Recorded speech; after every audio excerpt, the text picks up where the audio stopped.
बिस्मिल्लाहिर्रहमानिर्रहीम। अस्सलाम वालेकुम वरहमतुल्लाहि वबरकातुहू। हज़रत इब्राहीम एक शहर ख़ज़ाइन जो ख़ज़ाइन कहलाता है, आपने वहाँ क़याम किया। इस शहर में पहुँचने के बाद क्या देखते हैं कि हज़ारों आदमी नफीस लिबास पहनकर एक अजीम शान मैदान की तरफ चले जा रहे हैं।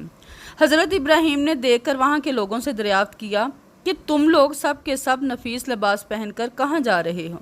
इन्होंने कहा, यहाँ एक बादशाह की शहज़ादी है और वो साहिब जमाल है, और ख़्याल ये किया जाता है कि इस जैसा आज सारे आलम में कोई नहीं है, और हर मुल्क के बादशाह और शहज़ादे सब इसकी ख्वास्तगारी करते हैं, और वो शहज़ादी किसी को कबूल नहीं करती, और वो ये कहती है कि मैं अपनी पसंद से शादी करूँगी। आज तकरीबन 7 दिन हो रहे हैं, लोग बराबर वहाँ जाते हैं, और इसका तरीक़े अमल ये है कि जब सब जमा हो जाते हैं तो वो शहज़ादी ख़ुद निकल कर देखती है, लेकिन पसंद किसी को नहीं करती। ये बात हज़रत इब्राहीम ने सुनी तो इन्हीं लोगों के साथ हो लिए, और इसी मैदान के एक गोशे में जाकर बैठे। जब दोपहर हो गई और तमाम लोग हाजिर हुए तो वो शहज़ादी सर पर ताजजरी रख कर, चेहरे पर निकाब डालकर वो इनको देखने लगी। जब हज़रत इब्राहीम अलैहिस्सलाम के पास पहुंची तो देखा कि एक नूर इनकी पेशानी पर चमकता है। वो नूर हज़रत मोहम्मद सल्लल्लाहु अलैहि वसल्लम का था। वो शहज़ादी इस नूर को देखकर इनके हुस्न जमाल पर आशिक हो गई। इसके बाद तख्त पर जाकर बैठी। फिर बादशाह के वक्त लोग हज़रत इब्राहीम को बादशाह के पास ले गए। दर हकीकत वो नूर जिस पर शहज़ादी आशिक हुई, वो नूर हज़रत मोहम्मद सल्लल्लाहु अलैहि वसल्लम का था, जो हज़रत इब्राहीम की पेशानी पर नमूदार हुआ था। बादशाह ने इसे देखकर अपनी बेटी की तरफ निगाह की और कहा कि ए बेटी, नेक शोहर तूने पाया, मगर मर्द गरीब है, कुछ फ़ायदा नहीं। आखिरुल अमर सब अमीराओं ने मिलकर हज़रत इब्राहीम से इसकी शादी कर दी और तमाम रसूमात बादशाना अदा की, और सारे शहर में खुशी व खुरमी हुई। और ये भी बाज़ रवायतों से मालूम होता है कि चंद माह बाद हज़रत इब्राहीम अलैहिस्सलाम ने मुल्क शाम की तरफ जाने का कस्द किया। सायरा खातून ने कहा कि मैं भी तुम्हारे साथ चलूँगी, और बग़ैर तुम्हारे मेरी ज़िंदगी मुहाल है, लिहाजा मुझको अपने हमरा ले चलो। हज़रत इब्राहीम अलैहिस्सलाम ने फरमाया कि तुम्हारा बाप तुम्हें नहीं छोड़ेगा। सायरा खातून बोली कि मेरे बाप की कदर तुम्हारे वजूद के सामने मेरे नज़दीक कुछ भी नहीं है, तुम्हारे बग़ैर ज़िंदगी महाल और वबाल है। फिर सायरा खातून ने अपने बाप से रुखसत मांगी, इसने इनको इजाज़त दे दी। तब हज़रत इब्राहीम अलैहिस्सलाम सायरा खातून को लेकर शहर से निकले, और अल्लाह ताला का हुक्म भी यही था। रास्ते में कुछ लोगों ने कहा कि ए हज़रत इब्राहीम अलैहिस्सलाम, मिस्र का बादशाह बड़ा जालिम है और औरतों की ख्वाहिश बहुत रखता है, बहुत जल्द इस तरफ माइल हो जाता है, और इसके रास्ते पर 10-10 आदमी मुतय्यन रहते हैं। जो कोई मालो असबाब मिस्र ले जाता है तो इसको पकड़कर इससे इसका माल महसूल लेता है, और अगर कोई सौदागर अपनी औरत को साथ ले जाता है तो वो इस औरत को इसे छीन लेता है। ये सुनकर हज़रत इब्राहीम अंदेशा करने लगे, क्योंकि हज़रत इब्राहीम नामूस में बुज़ुर्ग थे, और सायरा खातून के बराबर हसीना सारे जहान में कोई औरत ना थी, और इस राह के सिवा जाने के वास्ते कोई दूसरी राह भी ना थी। आखिरुल अमर नाचार होकर एक संदूक बनाकर सायरा खातून को इसमें छुपा दिया, और संदूक को ऊंट पर कसवा दिया। जब शहर में जा पहुँचे तो महसूल वाले आकर संदूक खोलने लगे। इस पर हज़रत इब्राहीम ने कहा, संदूक मत खोलो, इसका महसूल जो होगा वो मैं दूंगा। अगर तुम ये चाहोगे कि संदूक के वज़न के बराबर सोना चांदी लो तो भी तुमको दे दी जाएगी। ये सुनकर और भी ज़्यादा इश्तियाक हुआ कि नामालूम इसमें क्या चीज़ है, ज़रूर खोलना चाहिए। चुनाचा उन्होंने बिला इसरार इस संदूक को खोला तो देखते क्या हैं कि एक औरत साहिब जमाल हुस्न से ममलू आफ्ताब के मानिद इसमें बैठी है, जिसका सानी अगर तलाश भी किया जाए तो मिलना नामुमकिन है। बस इस औरत को बादशाह के पास ले गए। تو بادشاہ نے پوچھا کہ یہ عورت تمہاری ہے؟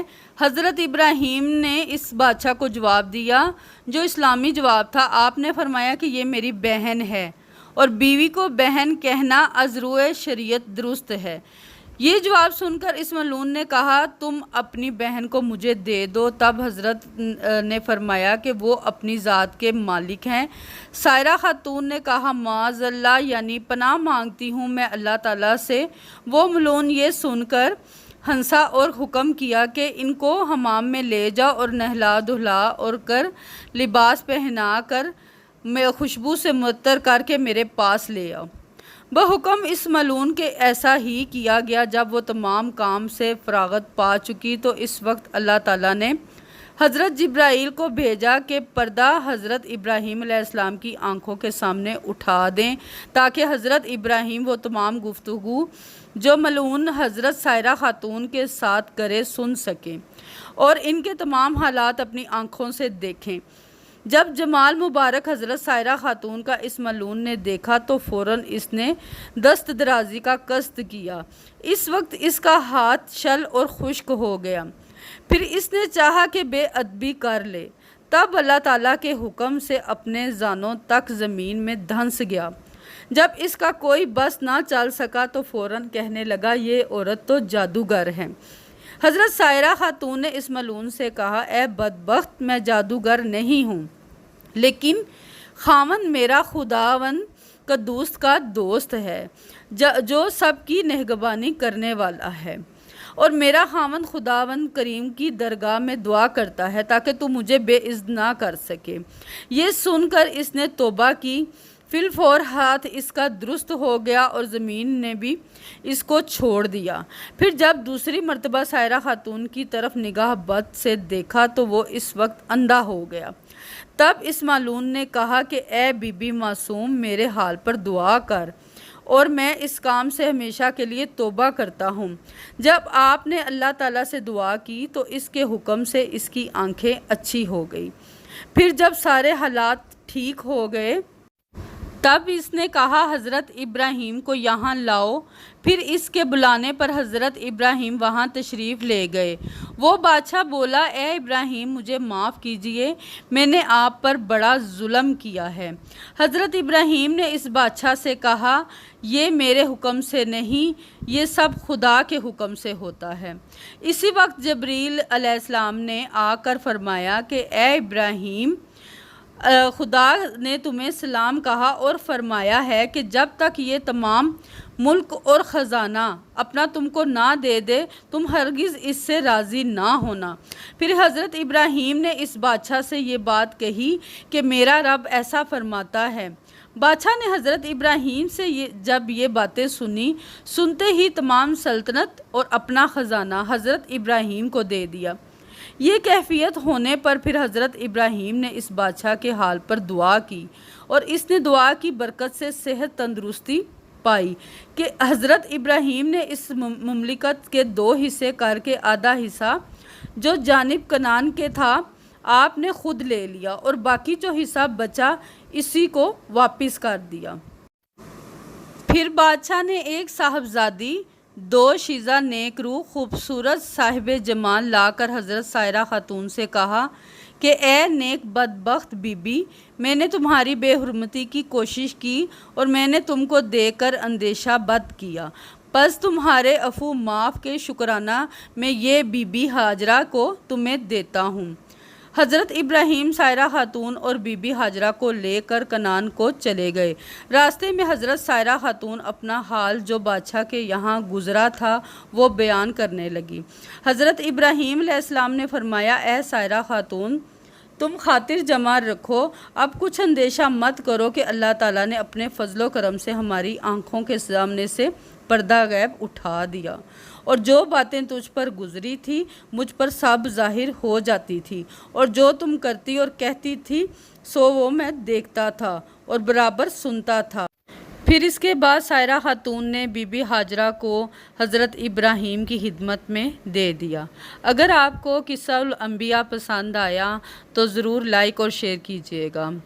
آپ کے ساتھ کسی قسم کا کوئی مسئلہ کوئی پریشانی درپیش ہے تو مجھ سے ضرور شیئر کریں، اس کے بارے میں آپ کو وظیفہ بتاؤں گی اور انشاءاللہ آپ کا وہ مسئلہ حل ہو جائے گا۔ بے شک اللہ بڑا غفور الرحیم اور نہایت رحم کرنے والا ہے، وہ بڑی عظمت والا اور بڑی شان والا ہے۔